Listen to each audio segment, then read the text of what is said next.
Hello' student, লৈ আহিছোঁ social ছায়েন্সৰ 100% কমন থকা কেইটামান লং কুৱেশ্যন লৈ। ইয়াত 3টা পাৰ্টৰ পৰাই কুৱেশ্যন দিয়া হৈছে। তাৰোপৰি ইতিমধ্যে মই 3খন প্ৰেক্টিচ পেপাৰ আপলোড কৰিছোঁ। হিষ্ট্ৰী পাৰ্টৰ কাৰণে প্ৰেক্টিচ পেপাৰ নাম্বাৰ 1, জিঅ'গ্ৰাফী পাৰ্টৰ কাৰণে প্ৰেক্টিচ পেপাৰ নাম্বাৰ 2 আৰু পলিটিকেল এণ্ড ইকনমিক্স পাৰ্টৰ কাৰণে প্ৰেক্টিচ পেপাৰ নাম্বাৰ 3। পাৰিলে এবাৰ চাই ল'বা।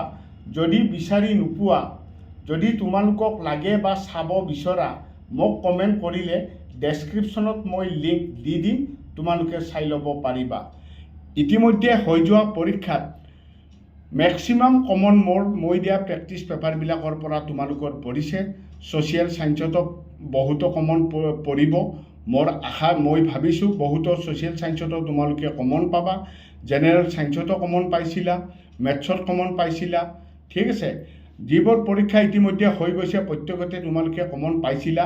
আহা তেতিয়াহ'লে, আৰু যদি MCQৰ কাৰণে তোমালোকে যদি ভিডিঅ' চাব খোজা, মোৰ ইয়াৰ আগত অৰ্থাৎ তোমাৰ 2024 আৰু 2023ত মেট্ৰিক পৰীক্ষাৰ বাবে মই বহুতো ভিডিঅ' আপলোড কৰিছিলোঁ। MCQ মোটামুটি 200-250 মান আছে। সেইবোৰ যদি তোমালোকে চাই যোৱা, MCQটো তোমালোকে কমন পাবা, কাৰণ এইবাৰ প্ৰিভিয়াছ ইয়াৰৰ MCQবিলাক বেছিকৈ আহিছে। ঠিক আছে, এতিয়া পলম নকৰি ভিডিঅ'টো ষ্টাৰ্ট কৰোঁ। প্ৰথমতে মই হিষ্ট্ৰী পাৰ্টৰ পৰা তোমালোকে কি কি চাবা। নাম্বাৰ 1টো চোৱা, ক্ৰিপছ মিছন কেতিয়া ভাৰতলৈ আহিছিল? এই মিছনৰ প্ৰস্তাৱসমূহ ব্যাখ্যা কৰা বা আলোচনা কৰা। অসমৰ 1857 চনৰ বিদ্ৰোহৰ বিফলতাৰ 4টা কাৰণ উল্লেখ কৰা। কাৰ্নিংহাম চাৰ্কুলাৰ কি? আইন অমান্য আন্দোলনত অসমৰ ভূমিকা সম্পৰ্কে এটি খতিয়ান দাঙি ধৰা। বংগভংগ কাৰ্যকাৰী হোৱাৰ দিনা বংগবাসীয়ে কেনেকুৱা কাৰ্যসূচী পালন কৰিছিল? লিখা। বংগ বিভাজন বিৰোধী আন্দোলন, বংগ বিভাজন বিৰোধী আন্দোলনে স্বদেশী আন্দোলনৰ নাম কিয় পাইছিল? চমুকৈ লিখা। নেক্সট পেজত চোৱা, নেক্সট পেজত কি আছে চোৱা। অসমৰ চিত্ৰকলা সম্পৰ্কে এটি টকা লিখা বা চমু টকা লিখা, বা অসমৰ চিত্ৰকলাৰ ঐতিহ্যৰ বিষয়ে চমুকৈ লিখা। অসমত উদযাপন কৰা বিহু উৎসৱৰ বিষয়ে চমুকৈ লিখা, বা অসমীয়া সংস্কৃতিত বিহুৰ অৱদান সম্পৰ্কে লিখা। নাম্বাৰ 8, স্বদেশী আন্দোলনৰ 3টা ফলাফল উল্লেখ কৰা। নাম্বাৰ 9, মহাত্মা গান্ধীয়ে কিয় অসহযোগ আন্দোলন আৰম্ভ কৰিছিল? ইয়াৰ কাৰ্যসূচী কি আছিল? গান্ধীজীয়ে এই আন্দোলন কিয় বন্ধ কৰিছিল? ৰচয়িতাসকলৰ নাম লিখা। কীৰ্তন, নামঘোষা, কালিয়া দমন, হস্তি বীৰদানৱ, কথাগীতা। পথৰুঘাটৰ কৃষক বিদ্ৰোহৰ ওপৰত এটি টকা লিখা। ঠিক আছে, নেক্সট কুৱেশ্যনটো চোৱা। নাম্বাৰ 12, জোনাকী যুগৰ উল্লেখযোগ্য জাতীয়তাবাদী উত্তৰণৰ এটি চমু আভাস দিয়া। জালিয়ানাৱালাবাগৰ হত্যাকাণ্ডৰ বিষয়ে এটি চমু টকা লিখা। অসমত ইংৰাজে প্ৰৱৰ্তন কৰা ৰাজহ ব্যৱস্থাৰ ওপৰত এটি টকা লিখা। যোৰহাট সাৰ্বজনিক সভাৰ উদ্দেশ্য আৰু কাৰ্যাৱলী সম্পৰ্কে লিখা। ফুলগুৰি ধাবাৰ ওপৰত এটি টকা লিখা। উত্তৰ পূৰ্বাঞ্চলৰ এক উমৈহতীয়া সুকীয়া পৰিচয় কেনেকৈ গঢ়ি উঠিছে? চমু বৰ্ণনা দিয়া। ঠিক আছে, নেক্সট যদি আমি চাওঁ, জিঅ'গ্ৰাফী পাৰ্টৰ কাৰণে তোমালোকে কি চাবা? তোমালোকে প্ৰত্যেকেই জানা, হিষ্ট্ৰী পাৰ্টত কিন্তু তোমালোকে মোৰ আগৰ যিটো ভিডিঅ' প্ৰেক্টিচ পেপাৰ নাম্বাৰ 1 দিয়া আছে, সেইখন চালে বহুত সুফল তোমালোকে পাবা। তথাপিতো এইকেইটা আকৌ মই মেইনলি চিলেক্ট দি দিলোঁ তোমালোকক।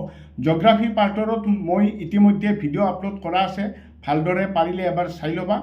নাম্বাৰ 1 কুৱেশ্যনটো আছে, অসমৰ নক্সা মানচিত্ৰ এখন আঁকা আৰু তলত দিয়াবোৰৰ যিকোনো দুটা নামসহ বহুওৱা। তো ৰাজ্যৰ ৰাজধানী ৰেশমনগৰ, ভাৰতৰ প্ৰথম তেল শোধনাগাৰ, ভাৰতৰ আটাইতকৈ পুৰণি তেল শোধনাগাৰ, এখন কয়লাক্ষেত্ৰ, কাজিৰঙা ৰাষ্ট্ৰীয় উদ্যান, এছিয়াৰ বৃহত্তম চাহ বাগিচা অথবা মনাবাৰী চাহ বাগিচা। ঠিক আছে, নাম্বাৰ 2, অৰ্থনৈতিক ভূগোলৰ সংজ্ঞা লিখা। ইয়াৰ বিষয়বস্তু কি? অৰ্থনৈতিক ভূগোলৰ দুটা প্ৰধান শাখা উল্লেখ কৰা। নাম্বাৰ 3, গোলকীয় উত্তাপ বৃদ্ধিয়ে কি ধৰণৰ সমস্যাৰ সৃষ্টি কৰিব পাৰে? 4টা উদাহৰণ দিয়া। অসমৰ প্ৰধান কৃষিভিত্তিক উদ্যোগসমূহ কি কি? অসমৰ চাহ উদ্যোগৰ বিষয়ে চমুকৈ ব্যাখ্যা কৰা। অসমৰ পৰ্যটন উদ্যোগৰ সমস্যাবোৰ লিখা। পাৰ্থক্য লিখা। সম্পদ আৰু সম্পত্তি, জীৱীয় আৰু অজীৱীয় সম্পদ। তাৰে পিছত নেক্সট পেজত চোৱা, কুৱেশ্যন নাম্বাৰ 7, অসমৰ কৃষি উন্নয়নৰ সমস্যাবোৰ উল্লেখ কৰা। অসমৰ অৰ্থনৈতিক উন্নয়নৰ সম্ভাৱনাবোৰ কি কি?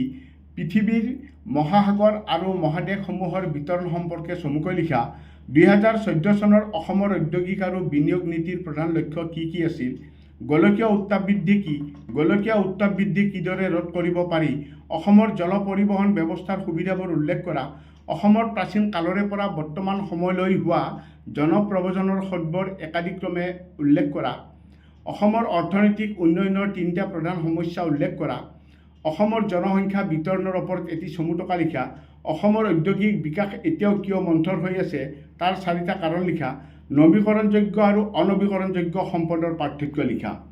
নেক্সট যদি আমি চাব যাওঁ পলিটিকেল আৰু ইকনমিক্স পাৰ্টত তোমালোকে চাবা নাম্বাৰ 1 ভাৰতবৰ্ষৰ যুক্তৰাষ্ট্ৰীয় ব্যৱস্থাৰ বৈশিষ্ট্যসমূহ চমুকৈ লিখা।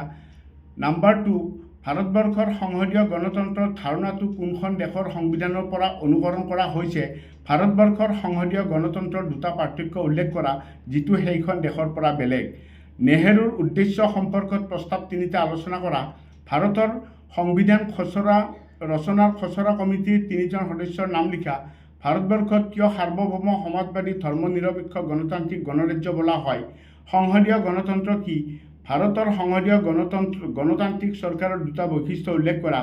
ৰাষ্ট্ৰসংঘৰ 4টা বিশেষ অভিকৰণ কি, ৰাষ্ট্ৰসংঘ কেতিয়া স্থাপিত হৈছিল, ইয়াৰ মূল লক্ষ্যটো কি, বিশ্বশান্তিত ৰাষ্ট্ৰসংঘৰ ভূমিকাৰ বিষয়ে লিখা।